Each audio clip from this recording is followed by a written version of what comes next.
G'day ladies and germs, Conor here from C-Dubs Media, back with another video.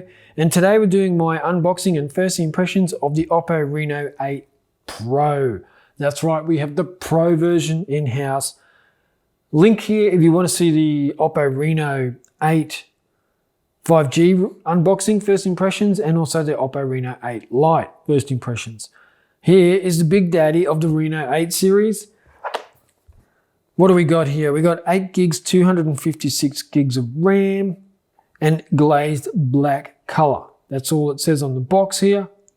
Again, it says Champions League on the side there, so that's probably a little bit of a sponsorship deal going on there. Let's open it up with my steak knife.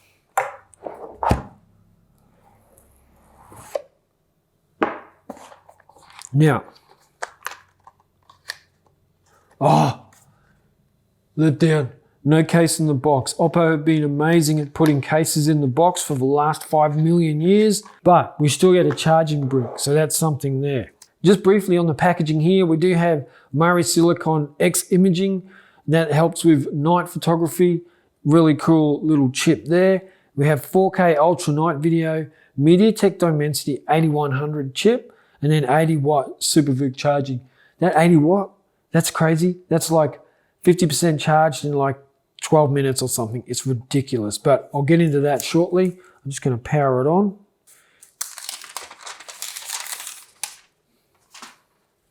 Oh, look at that. It looks like something out of a sci-fi movie. All right, just going to put that there briefly. What else have we got in here? So, thank you Oppo for putting a charging brick in the box. 80 watt Super VIC charging. Love that, 80 watt. Love that it's in the box. You don't have to go out and buy extra. It's already in there. Thank you very much. Then we have a charging cable in here as well. There you go. So you get the phone, your charging brick, and the charging cable. Definitely more than enough to get you started. Now, let's just look briefly around the device.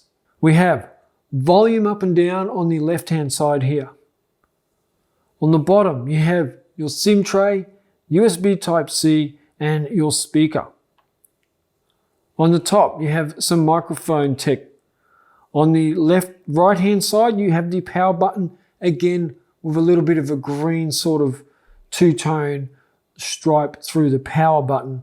Then on the back, we have this amazing looking camera setup, and let's just quickly mention that. So the main camera is a 50 megapixel Sony sensor with an f1.8 aperture. So the ultra wide camera on here is an 8 megapixel f2.2, and then the macro is f2.4 and it's 2 megapixel. On the front there, we have a 32 megapixel front facing camera. I reckon these cameras rock, but let's go put more details in so we can test it out. I just got to say how awesome this looks. It's got an awful lot of fingerprints on it pretty quickly while I'm setting this up, but it looks pretty slick.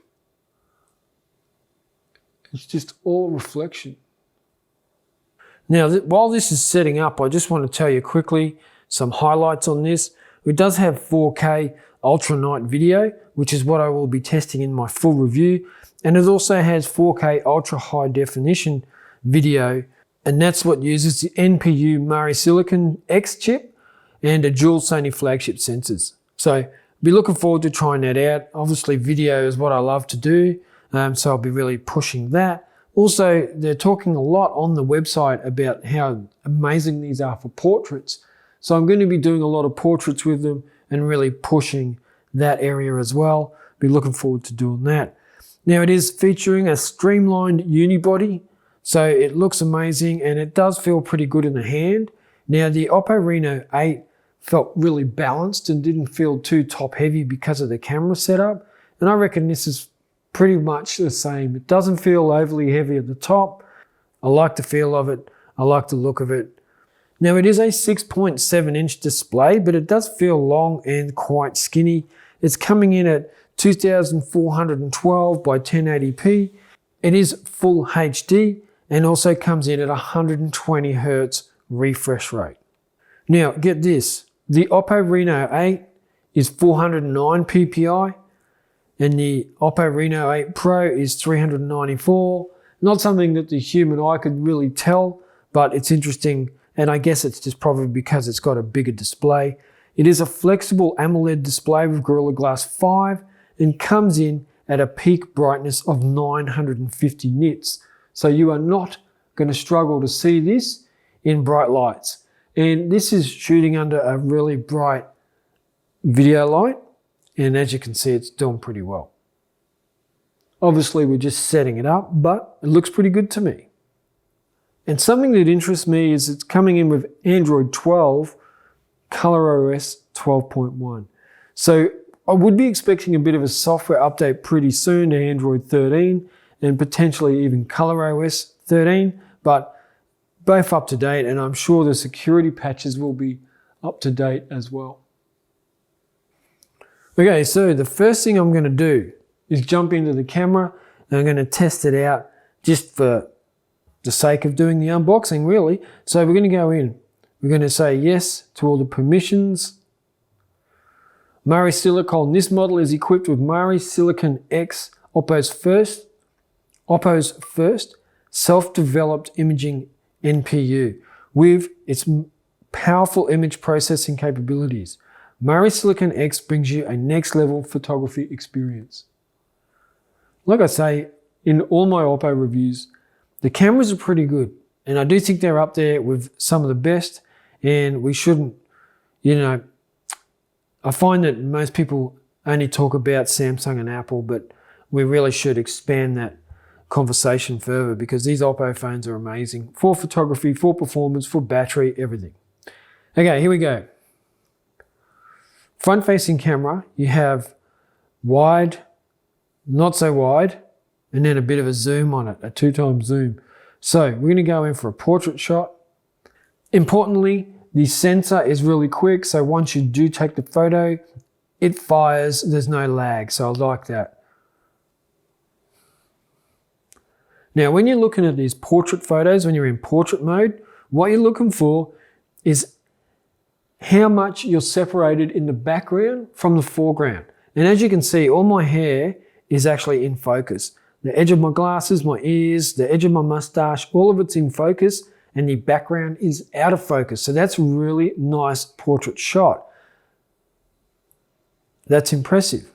You can see a little bit here where the mustache is sort of blurred out there. It's tried to crop it, but overall it's pretty good. And if you're looking at it like this, you can see it looks like a nice photo. You'd be happy with that. All right, so we're going to go out of portrait mode just into standard photo mode and do the same thing. And here, you get a little bit of a difference because there's less blur in the background, but nothing is fuzzy on the edges at all. You can see the whole mustache there. It's not fuzzy and blurry like it was on the portrait mode. But really good image on the portrait mode and the standard mode on the front-facing camera. No lag in the shutter. And just quickly, all the other modes we've got. Pro mode, extra HD mode, panorama, macro, movie mode, slow mode, time-lapse, dual view video, sticker mode, then you have your text scanner and some templates there for editing. So heaps of different options there for photography. Now, going into the rear-facing camera, I'm going to put the timer on for 10 seconds. I do that just so I can compose my shot. So I tap the shutter, turn it around and take the photo.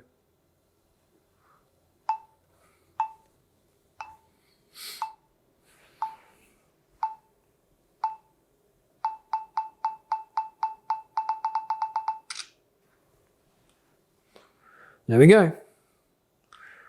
Wow, that's a good photo. That's a really good photo. Definitely more true to life than the front-facing camera. Really fine detail. You can see the blemishes in my skin, all the hair around my chin and everything. It's just really fine detail. Little blemish there under the eye. Like everything's true to life. I really like that. You know, in the past, Oppo has had a tendency to beautify photos, and it obviously hasn't here. That's what I look like. So really like that. So that's in the rear-facing standard photo, and I'm going to go quickly rear-facing portrait.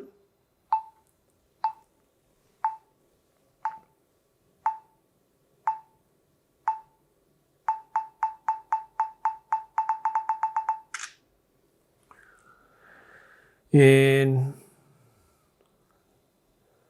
that's pretty good as well. A little bit more beautification on that, but as you can see, it's got the mustache in the right place, all around the outside. Most of it's in the right place and separates me from the background. So as you can see, the OnePlus 10 Pro box on the speaker behind me is really blurry, hard to see because the portrait mode has done its job. So nice to see there. And just quickly, I'll turn the timer off.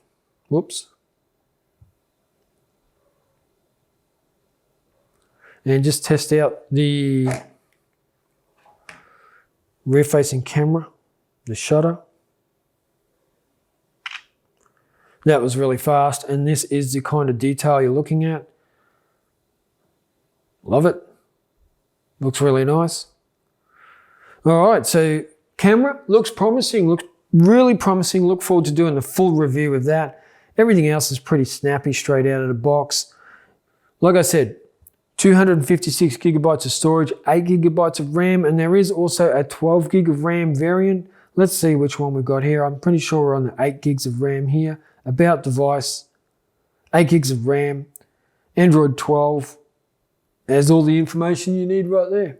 So I'm going to be doing full testing on this. I'm going to test it out for gaming, photography, video.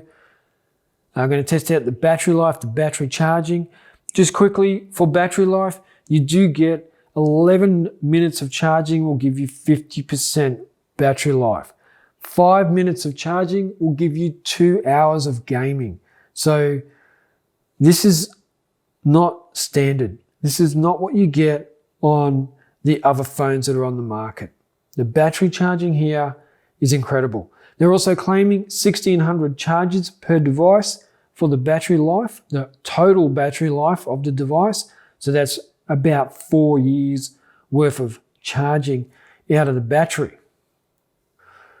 Okay, so for video, we actually have 4K, 30 frames per second, 4K there, 30 frames per second, and then we have 30 frames here. Then we go 1080p, that changes, you can choose between 60 and 30 frames per second, and same with 720p. I actually think it's time to take 720p out of phones, but it's still there in almost every camera on the planet right now, but I think not many people will use 720p, but it is there. Now we do also have slow motion mode. Actually, this is where 720p comes in handy. Slow motion mode, 720p up to 960 frames per second, and 1080p up to 480 frames per second.